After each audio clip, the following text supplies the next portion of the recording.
La semana pasada comenzamos a hablar acerca de la solución para el mundo actual. ¿Cuál era la solución para el mundo actual? Y hoy yo quiero continuar con ese mismo tema y para ello quiero de alguna manera hacer una introducción de lo que hablamos la semana pasada y estuvimos hablando acerca de Jesús, que Él es la solución en definitiva a los problemas que tenemos hoy. Y alguna de las cosas que dijimos fue que en este mundo convulsionado donde estamos viviendo, pues las soluciones y las salidas a los problemas pues escasean. Esto ha llevado mucho a tomar decisiones erróneas, decisiones equivocadas, pensando que bueno, pues no había una salida. Sin embargo, la solución siempre ha sido, es y siempre será Cristo. Él es nuestra solución, es la solución a nuestros problemas, a pesar de que cuando empecemos a buscarla y miremos a todas partes y no la hallemos, Él sigue siendo la solución. Dijimos que Él es fuente de vida, Él es fuente de esperanza, fuente de consuelo. Estuvimos hablando de Juan 10 al 11, dijimos, el ladrón no viene sino para hurtar, matar y destruir. Yo he venido para que él tenga vida y para que tengan vida y la vida en abundancia. Yo soy el buen pastor, el que da el buen pastor su vida da por las ovejas. Y hablamos de esto, hablamos de que Jesús es la solución, que Jesús es nuestro buen pastor, que Él tiene la salida a todas las circunstancias difíciles de la vida. El enemigo vino a robar, el enemigo vino a matar y a destruir, pero las circunstancias vienen a matar, las circunstancias vienen a robar y a destruir, las enfermedades, las pandemias vienen a matar, a robar y a destruir, pero Jesús vino a dar vida y vida en abundancia. También señalamos en 1 Corintios 10:13, dijimos que no nos ha sobrevenido ninguna tentación que no sea humana, pero fiel es Dios que no os dejará ser tentados más de lo que podáis resistir, sino que dará también juntamente con la tentación la salida para que podáis soportar. Y estudiamos la traducción del término tentación y hablábamos de esa traducción porque era muy curioso ver que dice poner a prueba, por experimento, una mala experiencia, disciplinar, provocación, prueba, tentación, adversidad, y venía pues de eso mismo, de hacer de esfuerzo, de la palabra poner a prueba, de esfuerzo. Y hablábamos que esa adversidad que a veces atravesamos en la vida, pues viene para probarnos y tenemos que hacer un esfuerzo para resistir. Aclaramos que Dios no nos da ninguna enfermedad, que Dios no nos da ninguna prueba, sino que aprovecha esas circunstancias que nosotros vivimos, esas cosas que enfrentamos, ¿para qué? Para probar nuestra resistencia. Y antes de continuar, quiero pues darle la bienvenida a mi esposo, Pastor Carlos Valenzuela, que nos acompaña en el día de hoy. Seguimos haciendo una conexión con lo que enseñamos un poquito la semana pasada y señalamos que además que es muy fácil creer que estamos viviendo una situación terrible que nadie más puede vivir y pensar que eso pues nos evita la salida. Hablamos que nuestra fe y nuestro carácter va a ser probado en las adversidades para resistir en la prueba, para seguir buscando. Señalamos también acerca de un versículo que yo creo que debe ser la máxima para todo creyente y el fundamento de nuestra vida, y es todo lo puedo en Cristo que nos fortalece, ¿verdad? Filipenses 4:13. Debería ser, ¿verdad?, el fundamento, la base, lo que nos sostenga durante las pruebas y en cualquier momento. Hablamos también de Juan 15:5, ¿verdad?, donde decíamos que Él es la vid, nosotros somos los pámpanos y sin Él nada podemos hacer. Y necesitamos de Jesús para poder seguir adelante. Lo último que señalamos es que la solución para Pedro fue Jesús. Pedro, pues hicimos referencia a que él cometió errores, cometió falta.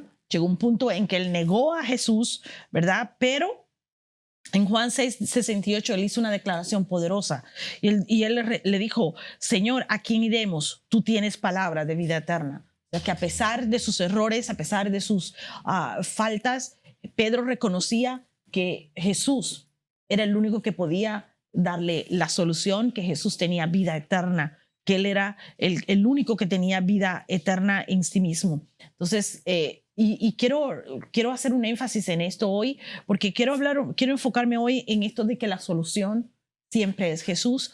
Y una de las cosas que podemos ver es que usted y yo podemos cometer errores porque como seres humanos, Podemos cometer errores, podemos equivocarnos, podemos fallarnos, pero siempre podemos regresar a Jesús por medio del arrepentimiento.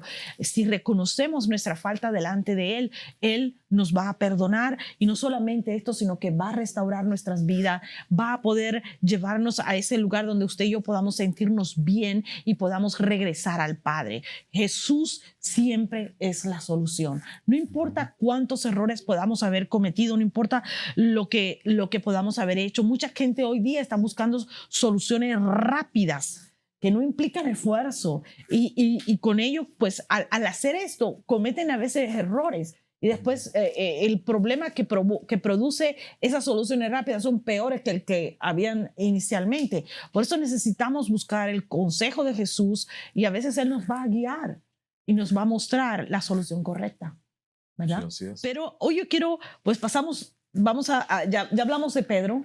Hablamos de que Pedro buscó la solución en Jesús. Sabemos lo que Pedro hizo. Hoy yo me quiero enfocar en otro personaje bíblico que también buscó la solución en Jesús. Y Jesús fue la solución para el carcelero. Hechos 16:27 dice lo siguiente: despertando el carcelero y viendo abiertas las puertas de la cárcel, sacó la espada y se iba a matar, pensando que los presos habían huido. Y hay momentos en la vida que nosotros enfrentamos situaciones que son tan desesperadas, ¿verdad?, que pueden conducirnos a soluciones desesperadas. Durante la pandemia vimos muchas personas que se quitaron la vida, muchas personas que vieron la gran presión que estaban viviendo, especialmente aquellos que estaban en el campo médico, que estaban totalmente desesperanzados, estaban frustrados.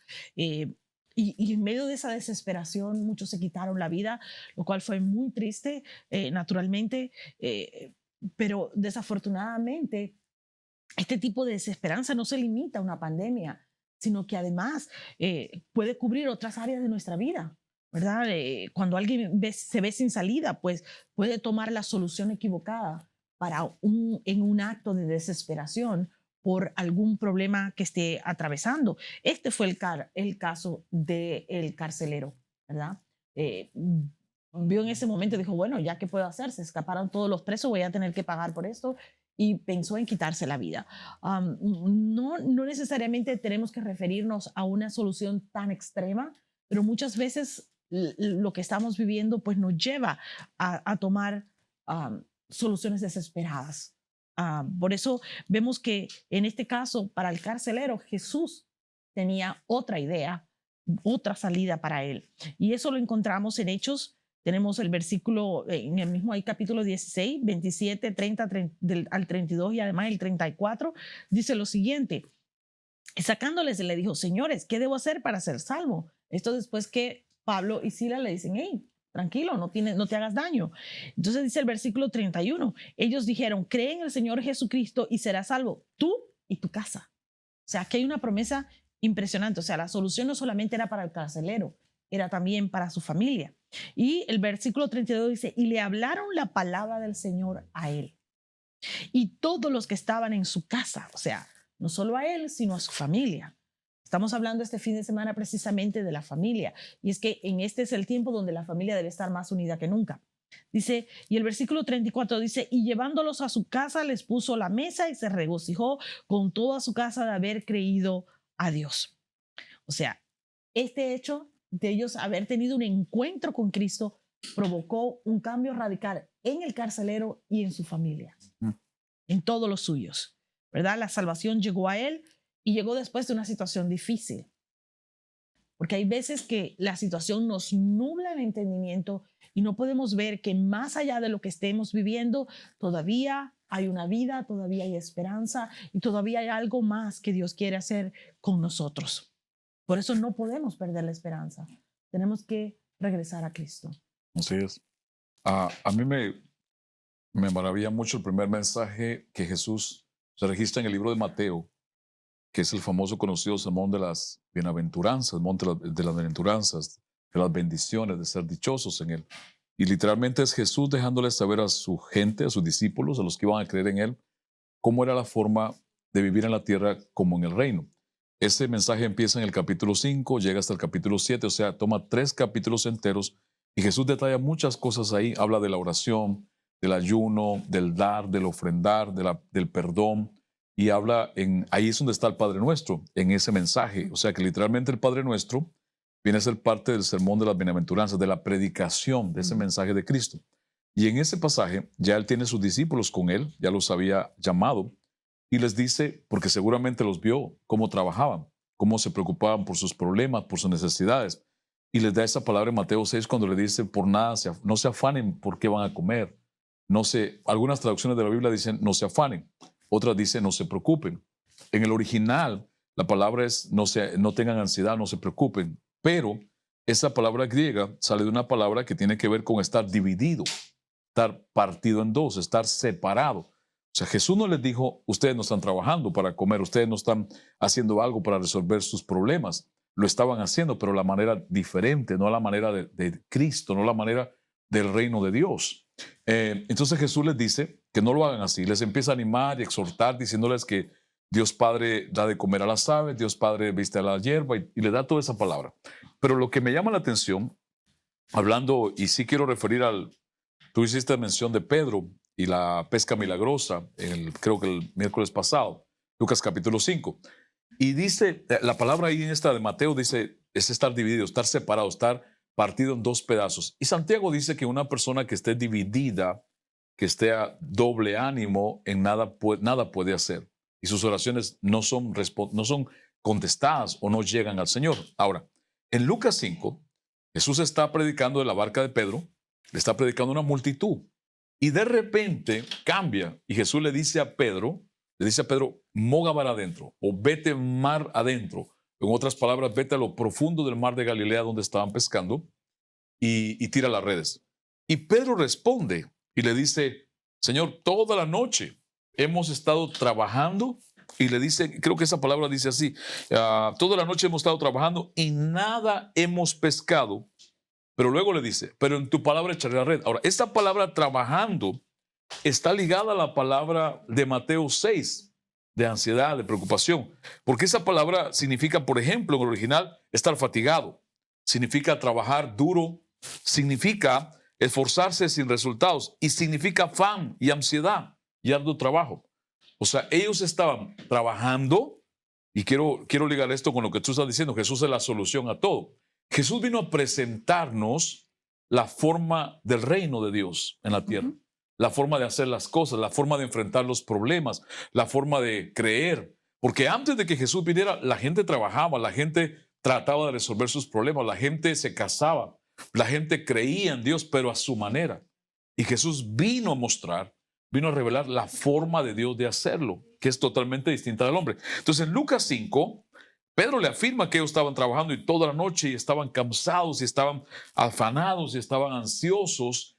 Y en otras palabras, está diciendo que estaban divididos por dentro a tal punto que estaban agotados. Y Jesús le dice que eche las redes y Pedro le contesta, en tu palabra, mas en tu palabra echaré la red.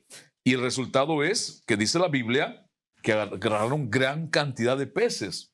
Era tanto que no podían ponerlos en sus barcas y llamaron a la barca de Pedro y tuvieron que llamar las barcas de los otros discípulos, me imagino, o de los otros pescadores para llenarlas. Ahora, estos son hombres profesionales en la pesca, vivían de la pesca, conocían el mar de Galilea, habían pescado muchas veces. O sea que tuvo que haber sido difícil para Pedro, siendo experto, a un Jesús que acaba de conocer, que nunca lo vio pescar, que nunca lo vio tirar las redes, que nunca lo vio agarrar cantidad de peces, creer en la palabra que le dice. Pero lo que llama la atención es esto. Esto lo dijo un hombre de Dios hace muchos años y dijo estas palabras. Literalmente lo que Jesús estaba haciendo cuando le dice a Pedro, tira la red allá, y Pedro le contesta, en tu palabra lo voy a hacer, era Jesús decirle a Pedro, deja, como decir, en mi nombre estar haciendo cosas y deja que yo a través de ti haga las cosas. Literalmente. Y la pesca resultó en una cosa impresionante, ¿no? Ahora, es como decir,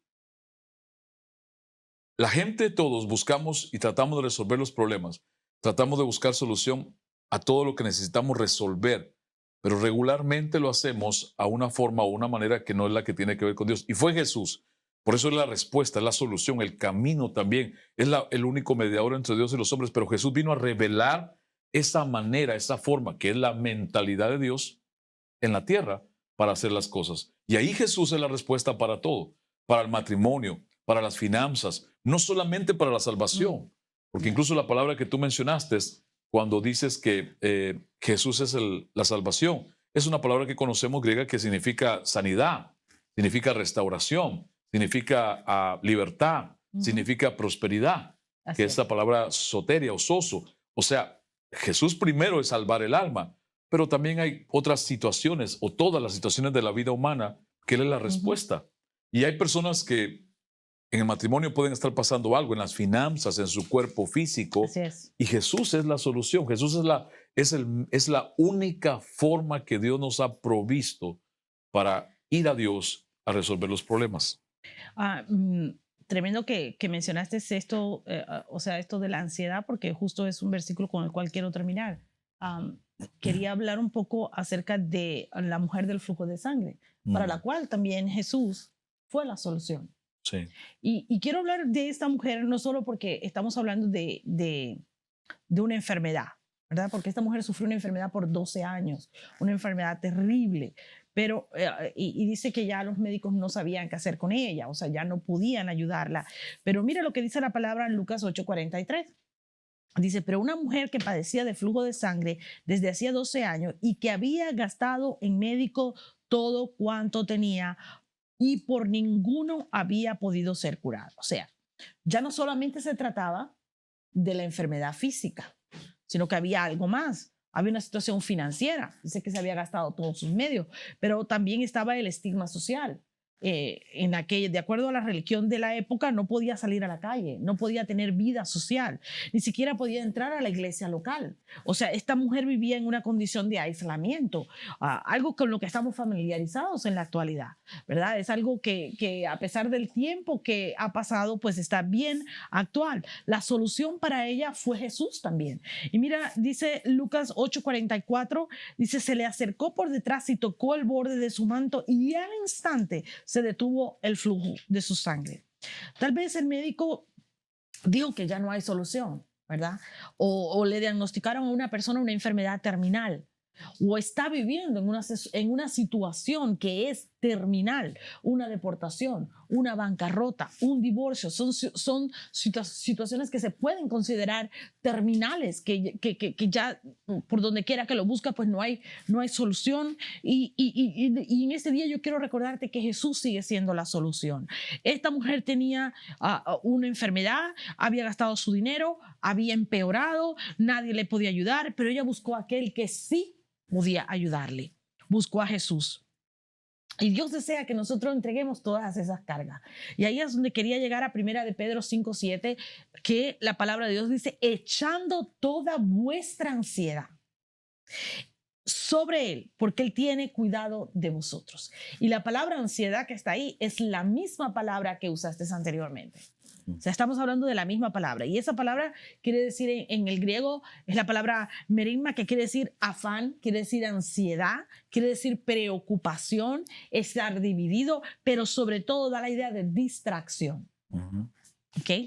Muchas veces se nos olvida que toda esa afán, que toda esa ansiedad, todo eso que pueden producir esas situaciones terminales en nuestra vida, ¿verdad? No solamente una enfermedad, sino cualquier situación que estemos viviendo o atravesando puede provocar un estado de ansiedad, un estado de preocupación, un estado que nos divide y nos aparta de Dios. Y es que las emociones, cuando están comprometidas, tienen el poder y la capacidad de apartarnos de Dios, de alejarnos de Dios, de que quitemos los ojos de Dios. Y no podemos, por ninguna circunstancia que estemos viviendo, quitar nuestra vista de Dios. No podemos distraernos de cuál es la verdadera solución en ese tiempo, ¿verdad? Así es, así es. Hablando de Jesús como la respuesta, pudiera decirle o pudiera llamarlo de esta manera: Jesús es la respuesta de Dios para todo. Jesús es la palabra de Dios para todo. Cuando decimos Jesús es la solución de Dios para todo, Jesús es la palabra de Dios para todos y para todo. En el pasado hay una historia, yo no soy muy retenedor de la historia, pero me gusta leer algunas cuando encuentro algo me llama la atención. Hubo un general inglés del ejército inglés Arthur Colley Wellesley. Y él fue elevado a duque de Wellington porque este fue el general que la hazaña más conocida de este hombre fue haber derrotado a Napoleón Bonaparte. Pero lo curioso es que entre esa última guerra o batalla que él enfrentó con Napoleón Bonaparte, él junta a sus generales y él les da una orden de la estrategia que había planeado para enfrentar a Napoleón Bonaparte, que fue la última guerra donde él venció a este otro gran conocido peleador de batallas. Y les dice estas palabras, les dice, cuando ellos escuchan la orden que él les da a sus generales, el principal de los 3 generales de él le responde y le dice, es imposible hacer lo que nos pide. Es imposible cumplir con esa orden. Y él les contesta a sus generales para atrás con estas palabras. Cuando yo lo leí, hoy me estaba recordando una tarde y la busqué. Dice, pues vaya usted y cúmplala, porque yo no doy órdenes imposibles de hacer. Wow. Entonces, eso es importante, porque cuando Jesús dio la palabra a Pedro, le dijo, echa la red allí. Era en otra forma de decirle a Jesús, yo no te voy a mandar a hacer nada que sea imposible hacer. O yo no te voy a pedir algo que sea imposible que hagas. O no te voy a pedir algo que sea imposible que creas. O sea, cuando usted escucha una palabra de Dios con fe, es una orden, es una decisión que Dios ha dado que es imposible que no se pueda hacer. Por eso para nosotros es imposible. Pero como Jesús es la respuesta de Dios, Él lo hace posible que eso suceda. Y a mí me llamó tanto la atención porque digo, wow, esa fue la respuesta cuando María, el ángel le da el anuncio de que ella va a quedar embarazada del Hijo de Dios. Y en otras palabras, en lo original dice que no hay palabra de Dios que se quede sin cumplimiento. Dice en el idioma original. Es Jesús, es por eso también. Y aquí quiero citar a Juan, porque en Juan capítulo 1, Juan nos presenta a Jesús como el verbo, el logos de Dios. La palabra de Dios. Y esa palabra logos y verbo es una palabra griega que se utilizó para ponerla en la Biblia. Pero lo que se refiere a esa palabra o el significado o la connotación de esa palabra verbo, logos, Jesús es el verbo, es el logos, se refiere al puente que une el universo de lo imposible, el universo invisible con el universo visible. O sea, es como decir, Jesús es el verbo, es la palabra de Dios, es el logo de Dios. Juan estaba diciendo, Jesús es el puente que los conecta de lo imposible a lo posible, de lo que no se ve a lo que se ve, del mundo trascendental, del mundo espiritual al mundo real. Jesús es ese puente, Jesús es la palabra, es el verbo hecho carne. Y aún me maravilla más que dice Juan en el capítulo 1 del Evangelio de Juan, que dice, el verbo era Dios y el verbo estaba con Dios. O sea, Jesús es, si alguien dice, ¿quién es Jesús? O dígame quién, una persona no creyente me pregunta a mí, que en pocas palabras, dígame quién es Jesús. Yo pudiera decirle, Jesús es Dios hecho hombre. Amén. Jesús es Dios hecho hombre. En otras palabras, Dios habitó en él, en medio de nosotros, y sigue habitando en medio nuestro. Porque si usted nació de nuevo por Jesucristo, Jesús vive dentro de usted por el Espíritu de Dios. Así es. Por eso es importante ligar a Jesús con la palabra de Dios. Si Dios da una palabra, es como que Jesús literalmente va a través de esa palabra. Él es el verbo, Él es el logos. Aún más, en Apocalipsis 19, cuando venga la segunda venida de Cristo, cuando Él venga de regreso con todos sus santos y sus ángeles a la tierra, a tomar posesión de lo que le pertenece, a derrotar a Satanás y el anticristo en la guerra del Armagedón, la Biblia dice, dice el verbo de Dios montado en un caballo blanco, con un nombre que sea el verbo de Dios, o sea, la palabra de Dios, el logos de Dios. Cuando yo pienso en Jesús como la respuesta, tengo que pensar literalmente, tengo que ligarlo, no lo puedo separar. Es Dios, es su palabra, es lo que Él está diciendo, lo que está hablando. Y es tremendo eso que acabas de decir, de que no hay nada que Dios nos mande a hacer que sea imposible. Que sea imposible hacer. Si Dios dice una palabra, quiere decir que no es imposible, se va a cumplir. Nosotros podemos limitar a Dios en nuestra vida con nuestra incredulidad, pero no es porque Dios no pueda hacerlo. No, por eso cuando Dios le habla de sanidad a las personas que están acá, le habla de restauración, si Dios da una palabra, es posible. Yes. O sea, no es imposible que no sea, es posible si Dios lo dijo y usted lo escuchó de Dios, una palabra conforme a su voluntad en lo que está usted necesitando, Por ejemplo, el domingo. El domingo, alguien me preguntó, no alguien, como varias personas me preguntaron después del servicio y otros me escribieron, porque el domingo en el servicio nuestro llamamos personas adelante que tenían piernas más cortas. Pasaron 4 o 5 personas, 4 personas pasaron 3 y al final pasó otra hermana. Y ahora, lo que no saben las personas de nuestra iglesia, no le hemos contado, no lo sabe nadie, es que en el altar estaba nuestra hija sirviendo Cicely y Cicely tenía una pierna más corta. Lo ha tenido por años y ella sufría de dolores porque por el desbalance de su cuerpo y oramos muchas veces porque eso se sanara y no se había sanado. Pero la semana esa yo escuché la palabra clara de 2 veces que Dios me dijo en 2 días diferentes, esto vas a hacer y yo voy a crecer esas piernas y esos huesos y todo. Y por la palabra que escuché, yo creí que era posible. Es Dios que lo hizo, no nosotros. Por supuesto. Y muchos de los que estaban en servicio con nosotros vieron, a los que estaban más cerca lo vieron mejor, como a Katy. De hecho, me enviaron videos, ¿verdad? Tomaron videos y me los enviaron. Katy era casi 1 pulgada o más de 1 pulgada de diferencia y le creció las piernas a las 3. Pero nadie se dio cuenta, solo tú, porque tú subiste al altar, que mientras Cicely estaba sirviendo a Dios, cantando en el altar, parada atrás, ella agarró la palabra. Cuando llegamos a casa, la primera que se lo dijo fue a mi esposa, luego me lo dijo a mí el mismo domingo. Dice, papi, yo escuché la palabra y la creí, estas palabras, y yo me puse ahí para esto para mí. Y mientras ella estaba parada, y ya la probamos en la casa, ya la chequeamos, su pierna le creció también. O sea, le creció, los centímetros diferentes, le creció estando arriba. No hubo que, escúcheme bien, entienda lo que estamos diciendo, o lo yo le estoy diciendo ahora, ligado con lo que mi esposa está diciendo. Nadie tuvo que ponerle la mano. Así ella es. escuchó la palabra que Dios dio. Sí, levantó los brazos en el altar y allí lo recibió. O sea, ella decidió arrebatar esa palabra para ella y creérsela a Dios. Yo hoy hablé con el padre de Katy, que fue la que tenía la diferencia más grande de su pierna izquierda con la derecha. Hablé con él, con Edwin, y me contaba y me decía, pastor, estamos tan tocados y agradecidos. 2 años continuos de dolor. Cierto. 2 años de continuo dolor y hemos medicamentos. Estado orando por Katy todo este tiempo y creyendo que Dios iba a hacer algo. Posiblemente lo que nos faltaba era una palabra específica de Dios y fue el domingo y Dios les estiró las piernas. Y si hubieran habido más, yo estoy seguro a todos les hubieran crecido Amén. las piernas.